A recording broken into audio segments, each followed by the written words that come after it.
नमस्कार दोस्तों, मैं सुरेश और आज हमारा टॉपिक है भारतीय संविधान की उद्देश्य का प्रस्तावना। पिछले वीडियोज़ में हमने भारतीय संवैधानिक विकास पढ़ा था।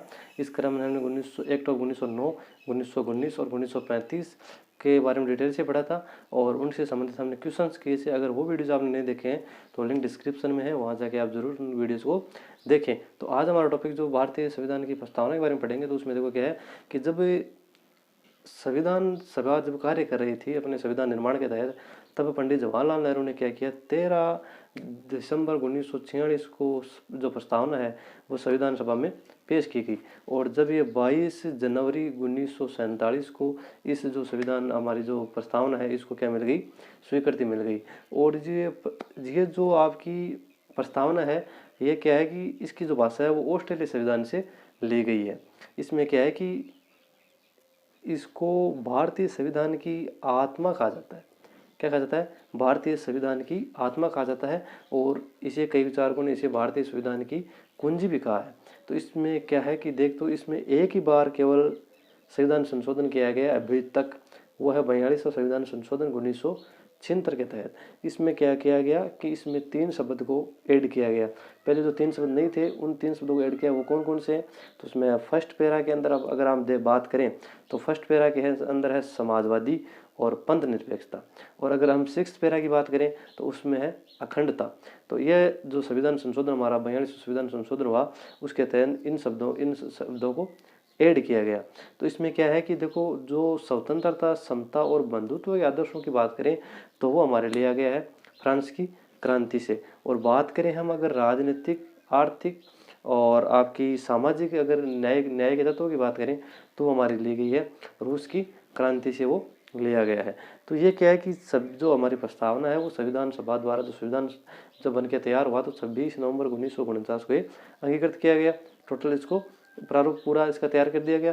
तब क्या किया है, तो हम 26 नवंबर को क्या मनाते हैं, विधि दिवस और संविधान दिवस के रूप में इसको मनाते हैं। तो इसके बारे में हमने ये देखा।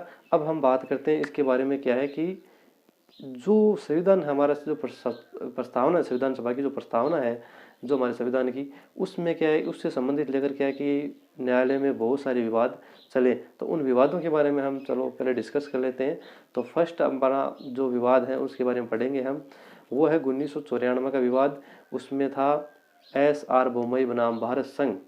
SR बोम्मई बनाम भारत संघ की बात करते हैं तो उसमें क्या हुआ, उसमें रामास्वामी का मत ये था, जो न्यायमूर्ति थे रामास्वामी, उसका मत यह था कि प्रस्तावना है वो भारतीय संविधान का अंग है। इसी चक्कर में इसमें क्या डिस्कस, बहस, बहुत ज़्यादा विवाद चले कि जो प्रस्तावना है हमारी वो क्या संविधान का अंग है या नहीं है, क्या इसमें चेंजिंग किया जा सकते हैं, क्योंकि हम संविधान में अगर संशोधन कर सकते हैं तो फिर क्या हम इसमें भी कर सकते हैं। तो इसके बारे में हमने कई बार विवाद को न्यायालय में चले कि इसको चेंज कर सकते हैं या नहीं कर सकते। तो फर्स्ट आपको 1994 के अंदर हुआ, वो आपको क्या बोलते हैं उसको, प्रस्तावना का जो इसमें संविधान का अंग इसमें मान लिया गया।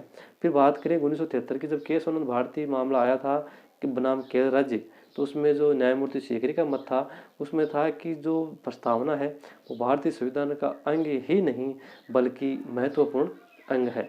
क्या प्रस्तावना के बारे में इसमें बात की गई है। तो फिर हम देखो बात करते हैं 1967 की। 1967 की बात करें तो IC गोलकनाथ बनाम जो पंजाब राज्य था, उसमें जो न्यायमूर्ति हिदायतुल्ला था उन्होंने कहा कि ये जो प्रस्तावना है हमारे संविधान की वो हमारे संविधान का निचोड़ है, इसके तहत हमारी सरकार को काम करना है। और ये जो प्रस्तावना है वो शाश्वत है, सत्य है और अपरिवर्तनीय है। फिर 1960 की बात करें तो ये विवाद चला था, इसमें वो विवाद था बेरुवारी वाद था। तो उसमें क्या हुआ कि इसमें ये बोल दिया गया है कि इसमें हम ये संविधान का अंग नहीं है, केवल इसकी संविधान की कुंजी है। तो प्रस्तावना हमारी वो क्या है, संविधान की कुंजी है, वो संविधान का अंग नहीं है। फिर हम बात करें अगर इसमें तो 1954 के अंदर यूनियन इंडिया बनाम मदन गोपाल, और 1975 के अंदर बात करें तो इंदिरा गांधी नेहरू बनाम राजनारायण।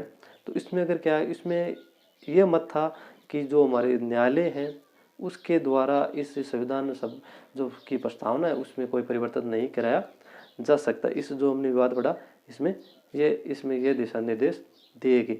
फिर बात करें 1965 की, तो 1965 के अंदर जो सज्जन सिंह बनाम राजस्थान राज्य जो था, सज्जन सिंह बनाम जो राजस्थान राज्य जो विवाद था, उसमें मगोलकर जो न्यायमूर्ति मगोलकर थे, उनका मत ये था कि जो हमारी प्रस्तावना है वो संविधान सभा की जो प्रस्तावना है वो क्या है, विचार विमर्श की एक छाप है। तो इसके बारे में हमने देखो इस जो डिटेल से पढ़े हैं, कौन कौन से जो इतने हम जो विवाद पढ़े हैं, इनको क्या है कि कई एग्जामों में बहुत इंपॉर्टेंट दिया जाता है, इनमें से लगभग ज़्यादातर क्वेश्चन ज़रूर आते हैं। तो फिर अगर हम बात करें तो इनके जो अलग अलग व्यक्ति थे, अलग अलग विचारक थे, इस संविधान की प्रस्तावना है, इसके बारे में किन किन ने क्या क्या अपने बारे में विचार दिया। कि जब जैसे हम बात करें अल्लादीकृष्ण स्वामी अय्यर, जो अल्लादीकृष्ण स्वामी अय्यर थे, उन्होंने कहा कि जो हमारी जो ये संविधान की जो प्रस्तावना है वो हमारे अल्पकालिक विचारों की अल्पकालिक सपनों का विचार है। किसने कहा? अल्लादीकृष्ण स्वामी अय्यर ने। और के.एम. मुंशी ने क्या कहा कि जो हमारी संविधान है, जो संविधान की प्रस्तावना है, वो हमारे संविधान की क्या है, राजनीतिक कुंडली है। किसने कहा? के.एम. मुंशी ने कहा। फिर बात करें अगर ब्रिटिश विद्वान अर्नेस्ट बार्कर की बात करें, तो उन्होंने कहा कि जो हमारे संविधान की जो प्रस्तावना है वो संविधान का कुंजी नोट है। उसने क्या कहा कि उसकी संविधान का कुंजी नोट कहा। अगर बात करें हम एन पालकीवाला की, तो पालकीवाला ने क्या कहा?